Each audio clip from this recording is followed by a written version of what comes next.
사랑하는 은혜와 진리 장로교회 교우 여러분, 어젯밤도 평안하셨습니까? 오늘도 주님이 주시는 은혜가 여러분의 삶에 충만하시기를 주님의 이름으로 축원합니다. 오늘 새벽에 만나 본문은 마가복음 14장입니다. 그 중에 1절부터 9절을 제가 읽어드리겠습니다. 이틀이 지나면 유월절과 무교절이라 대제사장들과 서기관들이 예수를 흉계로 잡아 죽일 방도를 구하며 이르되 밀란이 날까 하노니 명절에는 하지 말자 하더라. 예수께서 베다니 나병 환자 시몬의 집에서 식사하실 때에 한 여자가 매우 값진 향유 곧 순전한 나드 한 옥합을 가지고 와서 그 옥합을 깨뜨려 예수의 머리에 부으니 어떤 사람들이 화를 내어 서로 말하되 어찌하여 이 향유를 허비하는가? 이 향유를 300데나리온 이상에 팔아 가난한 자들에게 줄 수 있었겠도다 하며 그 여자를 책망하는지라. 예수께서 이르시되 가만히 두라. 너희가 어찌하여 그를 괴롭게 하느냐? 그가 내게 좋은 일을 하였느니라. 가난한 자들은 항상 너희와 함께 있으나 아무 때라도 원하는 대로 도울 수 있거니와 나는 너희와 항상 함께 있지 아니하리라. 그는 힘을 다하여 내 몸에 향유를 부어 내 장례를 미리 준비하였느니라. 내가 진실로 너희에게 이르노니 온 천하에 어디서든지 복음이 전파되는 곳에는 이 여자가 행한 일도 말하여 그를 기억하리라 하시니라. 마가는 마가복음을 쓰면서 거의 절반의 내용을 예수 그리스도의 생애 마지막 주간에 일어났던 사건들로 기록합니다. 왜냐하면 예수 그리스도께서 받으신 고난과 그의 죽으심 그리고 부활하심이 바로 기독교 신앙의 핵심이기 때문입니다. 마가는 이 복음의 핵심을 자세하게 소개함으로써 로마에 있는 독자들이 아무리 어려운 고난을 당하더라도 그들에게 미래와 소망이 있다는 사실을 믿고 고난 속에서도 그 믿음을 지켜낼 것을 권면합니다. 왜냐하면 우리의 구주 되시는 예수 그리스도께서도 억울한 재판과 고난을 당하시면서도 끝까지 온 인류를 구원하기 위한 자신의 사명을 잃지 않으시고 마침내 십자가를 지시는 모범을 보여주셨기 때문입니다. 마가복음 14장은 예수께서 체포되기 이전까지의 상황이 기록된 1절부터 42절과 예수님이 체포되신 이후의 내용이 기록된 43절부터 72절로 구분이 됩니다. 날짜로 구분하면 1절부터 42절은 수요일과 목요일이고 43절부터 72절은 목요일 밤부터 금요일 새벽까지 있었던 일입니다. 이런 관점에서 마가복음 14장을 관통하는 하나의 관점을 꼽으라면 저는 준비라는 단어로 요약할 수 있다고 생각합니다. 오늘 본문에는 예수님의 죽으심을 준비하는 한 여인과 그렇게 자신의 죽으심을 준비할 것에 대해 말씀하시는 예수님. 그러나 그러한 예수님의 간곡한 부탁에도 불구하고 여전히 준비되지 못한 제자들과 예수님을 죽이고 싶은 열정은 간절하지만 여러 가지 준비가 부족했던 유대 종교 지도자들의 모습이 등장하고 있습니다. 먼저 1절부터 9절에는 예수님의 죽으심을 준비했던 한 여인의 이야기가 등장합니다. 그녀는 예수님이 베다니 나병 환자 시몬의 집에서 식사하실 때 예수님께 찾아와 매우 값진 향유인 순전한 나드 한 옥합을 깨뜨려 예수님의 머리에 붓습니다. 5절에 기록된 내용에 의하면 이 향유의 값은 300데나리온, 즉 300일치 품삯이나 되는 매우 값비싼 기름이었습니다. 그러니 사람들 눈에는 이 여인의 행동이 값비싼 향유를 허비하는 것처럼 보였을 겁니다. 그걸 팔아서 돈으로 바꾸면 가난한 사람들에게 식량을 사주기에 충분한 돈이었기 때문입니다. 참고로 지난 연합부흥회 때 강사 목사님이 말씀하신 내용이기도 하지만 베단이라는 동네는 음성 나병 환자와 그 가족들이 모여 살던 동네였습니다. 그들은 사회적 경제활동이 불가능했기 때문에 무화과 나무를 길러서 그 열매를 시장에 팔아 생계를 유지했었습니다. 그래서 베다니에 살았던 사람들은 거의 대부분이 가난한 사람들이었고 그래서 300데나리온이나 하는 향유를 예수님의 머리에 부어버리는 이 여인의 행동을 보며 사람들은 분노했던 것입니다. 참고로 이 분노한 사람들에 대해서 마가복음에서는 그냥 사람들이라고만 말하지만 마태복음에서는 제자들이라고 기록하고 있고 요한복음에서는 콕 집어서 예수를 잡아줄 가롯 유다라고 그 사람의 정체를 밝히기도 합니다. 어찌됐건 예수님은 그렇게 불평하는 사람들을 막으시며 이렇게 말씀하십니다. 그는 힘을 다하여 내 몸에 향유를 부어 내 장례를 미리 준비하였느니라. 이 여인이 진짜로 그런 의도로 그런 행동을 했는지는 알 수 없습니다.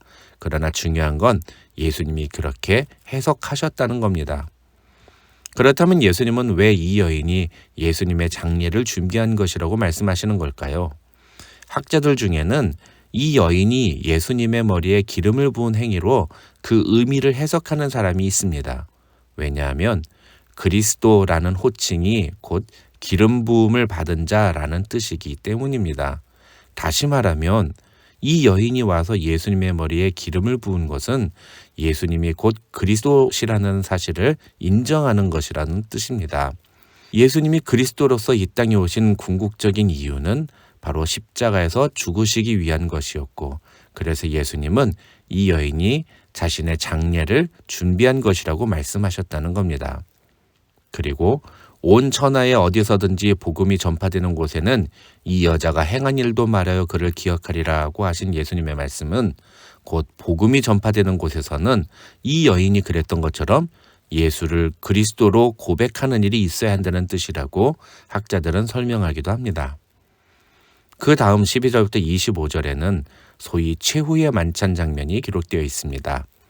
12절을 보시면 이 장면은 제자들이 예수님께 우리가 어디로 가서 선생님께서 유월절 음식을 잡수시게 준비하기를 원하시나이까? 라고 묻는 것으로 시작합니다. 그리고 15절과 16절을 보시면 제자들은 예수님이 말씀하신 대로 유월절 만찬을 준비합니다. 그러나 그렇게 시작된 만찬에서 예수님이 하시는 말씀은 너무나 충격적인 것이었습니다. 그것은 제자들 중에 한 사람이 예수님을 팔 것이라는 사실이었습니다. 그리고 예수님은 성찬식을 거행하시면서 자신의 죽으심의 의미를 설명합니다. 그 다음 예수님은 제자들을 데리고 감람산으로 가십니다. 거기서 예수님은 베드로가 닭이 2번 울기 전에 예수님을 3번 부인할 것이라는 사실을 말씀하십니다. 그리고 이어지는 장면은 겟세마네 동산에서 기도하시는 예수님의 모습입니다. 여기서 예수님은 내 마음이 심히 고민하여 죽게 되었으니 너희는 여기 머물러 깨어 있으라고 말씀하십니다. 이미 예수님은 수차례나 자신의 죽으심을 말씀하셨습니다. 심지어 기도하러 올라가시면서 예수님은 내 마음이 심히 고민하여 죽게 되었다고까지 말씀하셨습니다. 그러나 제자들은 그런 예수님의 말씀의 의도를 전혀 알아차리지 못했습니다.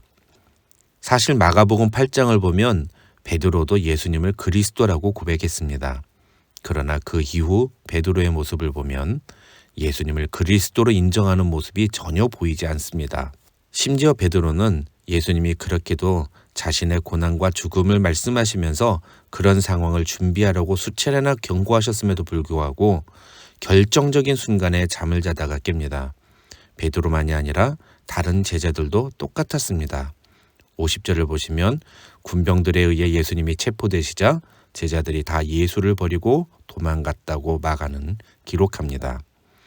한 가지 재미있는 것은 51절과 52절을 보시면 한 청년이 벗은 몸에 배 홑 이불을 두르고 예수를 따라가다가 무리에게 잡히자 그 이불을 버리고 벗은 몸으로 도망갔다는 내용이 나옵니다.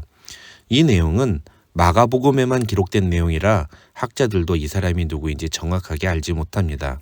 다만 그가 두르고 나갔다는 배 홑이불이 사실은 상당히 고가의 옷감이기 때문에 이 청년은 부유한 집안 출신일 것이라고 추측하며, 그래서 학자들은 이 청년이 바로 마가복음을 쓴 마가일 것이라고 추정하고, 마가가 이렇게 자신의 부끄러운 이야기를 삽입한 것은 그만큼 당시 예수님을 따르던 자들이 모두 예수님을 배신하고 도망갔던 당시의 비참한 상황을 더욱 강조하기 위해서였다고 설명합니다. 어찌됐건 이러한 장면들을 통해서 우리는 예수님의 죽으심을 전혀 준비하지 못한 제자들의 당황하는 모습과 그들이 받은 충격을 보게 됩니다. 마지막으로 53절부터 65절에 나오는 내용은 예수님을 죽이려고 증거를 찾는 대제사장들과 공회의 모습이 등장합니다. 이들은 예수님을 죽이기 위해 이미 거짓 증인들을 준비해 둡니다. 그런데 56절과 59절을 보시면 그렇게 준비한 거짓 증인들의 증언이 서로 맞지가 않아서 증거로 채택되지가 않습니다. 그렇게 예수님을 죽이려고 계획만 했지 제대로 된 준비를 하지 못해 우왕좌왕하는 그들 앞에서 예수님이 마치 옛다 여기 증거 있다 하면서 결정적인 말씀을 하십니다. 그것이 바로 62절입니다. 네가 찬송받을 이 아들 그리스도냐고 묻는 대제사장의 질문에 예수님이 내가 그니라고 대답하신 것입니다. 이 대답 때문에 유대 종교 지도자들은 예수님에게 신성모독의 죄를 걸어 사형을 판결합니다.